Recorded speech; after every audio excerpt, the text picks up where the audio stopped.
Hello everyone, and this is BioPhoenix here, and today we're finally going to be finishing off the mainline series of the Akudaikan games. And for those that are new here and don't know what this series is all about, well, I've covered two of the other ones in the past, but I will sum them up quickly here. So it's a series of games that is very similar to one of my all-time favorite game series called the Deception series from the company Tecmo, and I never shut up about it.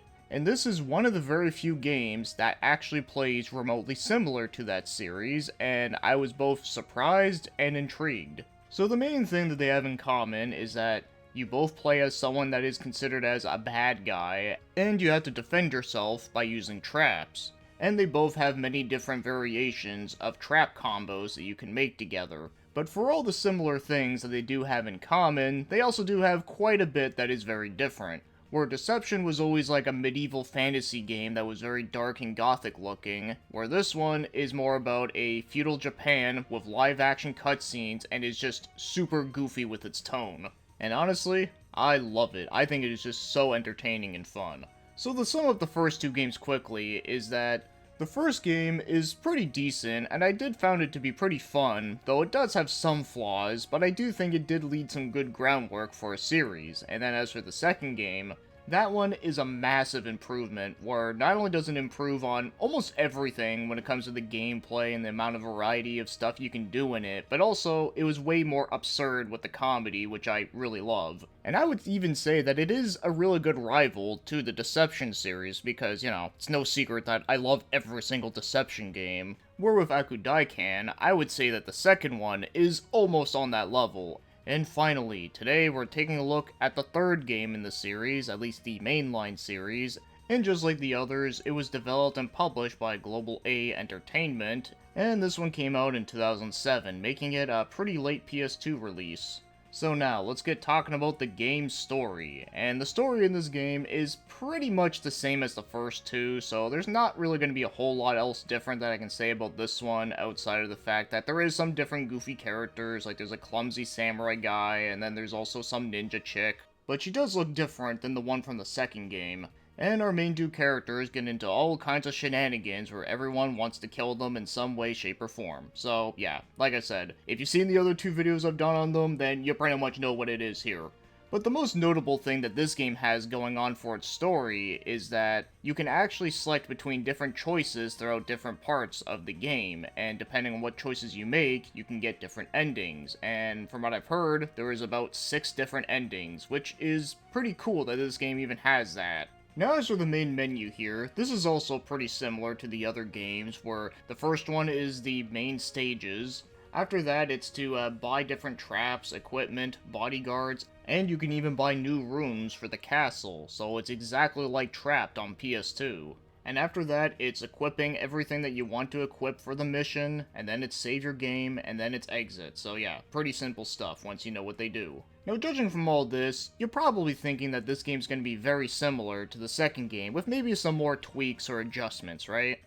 Well, believe it or not, the gameplay is actually very, very different in this one. In fact, believe it or not, the gameplay is actually more similar to the Deception series, yeah. So get this, the first two games were more of this top-down view where you had to do this whole Batman prep time thing, and then you go to the stages, and then, you fight the enemies and such. Well, in this one, you run around full 3D, third person, and it even has the same 3 symbols for activating your traps: triangle, square, and X. What's funny to me looking back on this was that when I first played the very first game in this series, I jokingly called it a Deception ripoff, even though it's not entirely one, because the gameplay does have enough differences to set itself apart. But now with this third game, it's almost too similar now. But I suppose I could add in another unofficial 6th game to the Deception series, so hey, why not? Now, before we continue, I have to comment on that, yes, you're probably noticing that your main character's run cycle in this game is absolutely hilarious. Yeah, I laughed so hard when I first saw this shit. And it's also really funny when your character gets hit by something and he slams right into a wall. The only thing that would make it funnier is if this game had ragdoll physics, but even without that, it's still funny to me. So okay, anyways, with all that shit aside, yes, the gameplay in this game is very much more similar to the Deception series, where you can place 3 traps in a room, and you have to make a combo with them. But there is a few differences that they did make with this. For an example, all the traps in this game don't have a class for them, because in Deception you had floor, wall, and ceiling. In this one, it's really just floor and ceiling. There's no walls, really. And another thing that is different, and also does make this game much harder, is the fact that once the first 3 traps that you placed are used up, you can't place another one in the same spot. So every time you use up these traps, you gotta keep, like, moving them around to different spots on the map. And I will say, that is an interesting way to challenge the player for this game. I actually don't mind it too much, but there's going to be some other things I'm going to talk about later. But for now, yes, there is also the same old weapons that you have. You got the same old dinky sword, which also doesn't do much damage. Also, the delay on this sword is way worse than all the other 2 games. But you also do get guns, and you can throw spikes on the ground, and you can even get a squeaky toy hammer, and many other goofy weapons. Also, the trap variety is still good in this game, where you got all, like, the typical ones, like, you got, like, your bear traps and all that, but then you got, like, some really funny ones, like the statue that's taking a piss. So now, let's get moving on and start talking about the game's controls. And the controls in this game, I think, are pretty decent. So all the face buttons are your traps and going into the trap menu, so, you know, that's all simple stuff. R1 and L1 allow you to strafe. And holding down R2 brings up a new menu where now the face buttons here will send out guards, and the circle button is whatever weapon is equipped.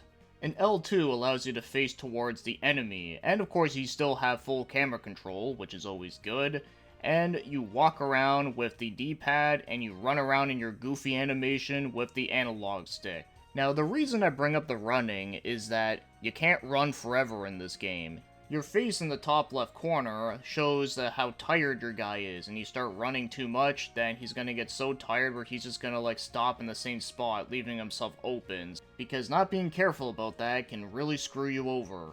And the walking speed in this game is a snail's pace, so whenever your guy is close to running out of stamina, then it kinda sucks. So now, let's get moving on and start talking about the other things, like the graphics. And I would say that the graphics in this game are a little bit better than number 2, but not by a whole lot. But I think it's also just because of the fact that the perspective of the game is very different. I do like the environments of the game. I do think they do look pretty cool, even though I don't think they look nearly as good for PS2 standards in 2007. But, you know, for a lower budget game though, I do think it does look better than your average simple series game. And the character models in this game are not the greatest looking, they are pretty silly, but at the same time, I feel like it kinda works for the game's setting and its tone, so I don't mind it too much. And as always, the live action cutscenes in this game are just really funny and amusing. Although I personally don't find this game tops off the ridiculousness of the second game, but there are some parts in this game later where it does get pretty close at parts, but I don't think it's nearly as consistent. And even though I can't speak Japanese, just seeing the way how these guys talk with their ridiculous face expressions still makes me laugh. So yeah, for the overall graphics, I would say it's alright, nothing super great, but I do think it is fitting for how funny the game looks. And as for the game's music, well, just like I said about the other 2 games, it is very similar to that. In fact, I've even noticed that they did recycle a few songs from the other games into this one, and yeah, I actually think it's pretty good in this one. I still think that Akudaikan's 2 music is a lot better and has a lot more, like, cool, catchier songs, but this one does have a couple standouts that I did like. Unfortunately, I still can't find the music for any of these damn games, even after all these years. But yeah, it's a fairly underrated soundtrack, though I don't think it's as consistent as the second one, or even the first one, but I still think it's a pretty solid OST, with that old-style Japanese music that's really fast-paced and kinda zany.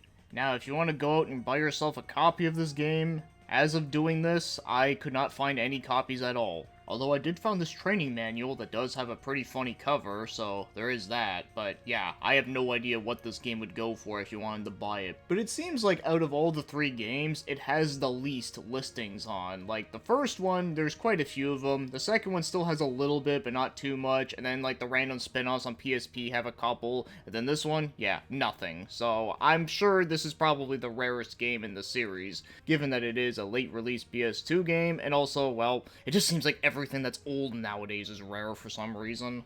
So now, as for my overall thoughts on Akudaikan 3, is that this may surprise you, but as much as I really love this series and I was looking forward to this one, I was actually very disappointed in it, and I'll tell you why. So the couple things that I didn't talk about in the gameplay, I'm gonna talk about them here, and I'll be honest, they are things that I really don't like. So the first thing I have to say is that they made this game way more tedious. So most of the enemies you're going to be fighting in this game, they have this green bar that turns blue and sometimes it turns red. It's the awareness meter. So what this does is that when their awareness meter is full, or mostly full, they're going to avoid every single trap that you throw at them, no matter what. Yeah, even this explosion trap, yeah, they'll just block it like it's nothing. Like, what the fuck are these guys, invincible or something? So you're probably wondering, well, how the hell do you take down some invincible people? Well, what you gotta do is that you gotta send out a bunch of your bodyguards, and you gotta make them fight him. And as your bodyguards are getting their asses kicked, then his meter is gonna start going down. But of course, it goes down very frickin' slowly, and by the time when he's done fighting off the dudes and he's about to go to where your traps are, it's gonna just rise back up again, and then you gotta send out more guards to bring it back down. It's so fucking dumb. And it also doesn't help either that the trap's hitboxes are very specific, because there's been many times where he looks like he's on top of the bear trap and it still doesn't do anything to him. So yeah, trying to take down all the enemies in this game is just super tedious, the fact that you have to do this process every single time. And that whole aspect pretty much killed my whole momentum of trying to enjoy this game, because every time I boot up the game, play one mission, I get really frustrated trying to deal with these characters that just don't want to fucking die or get hit by anything, and then once I actually do it by pure luck, then I just turn off the game and just do something else. And it's really sad, too, because, well, like I said, not only do I love this series, but because this game is pretty much more of a Deception ripoff, clone, whatever, you'd think I would love it more, but honestly, it just feels like a half-assed, shittier version of a Deception game. Because the first two Akudaikan games, they are different. Like I said, there's many differences with the gameplay. And number 2 is a great alternative of something that is kind of refreshing for this style of game. Because, you know, like, what the hell do we call this genre? What, the trap-making genre? Or within the Yu-Gi-Oh! Card game, with the Labyrinth archetype, there is a series of cards that are related to the Deception series, which I think is really awesome. But if you look up the wiki page for them, they literally call it the Trap 'em Up video game series. Like, what the fuck, the Trap 'em Up? Like, I've never heard that term ever. Well, we got shoot 'em ups and beat 'em ups, but trap 'em ups? I mean, better than anything else I can think of, I guess.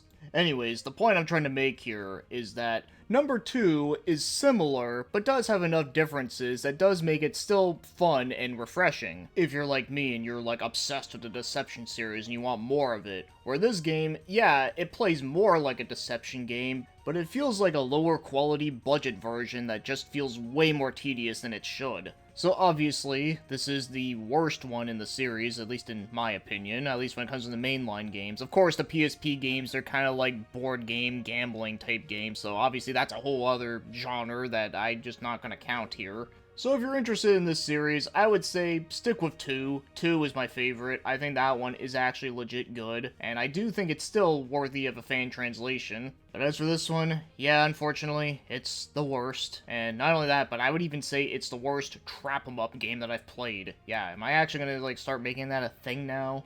Well, before we end it though, I guess one other thing I should mention that I forgot to mention earlier, although this isn't something that's going to make the game good again, is that this game also does have some mini-games, and obviously I'm not going to go over all of them, but the first mini-game you do is similar to the other 2 games where you gotta unravel a girl's kimono, but in this one, the thing that's funny about it is that you literally have to run around the room and you literally jump up at them, and the way how he jumps is so hilarious. Now I'm really starting to convince that he is the King DDD of this whole universe of games. So yeah, the game still manages to be funny in a lot of weird aspects like that, but I don't think it's on the same level as 2. In fact, even the opening for this game isn't nearly as crazy as 2's. So there you have it, that's Akudaikan 3, and yeah, I'm actually really sad that I didn't like this one as much as I wanted to, but oh well. So that'll be it for this video. So, as again, play the Deception games, and play the first 2 Akudaikan games. Only play this one if you're curious. So that being said, thanks for watching and commenting, and have yourselves a great day.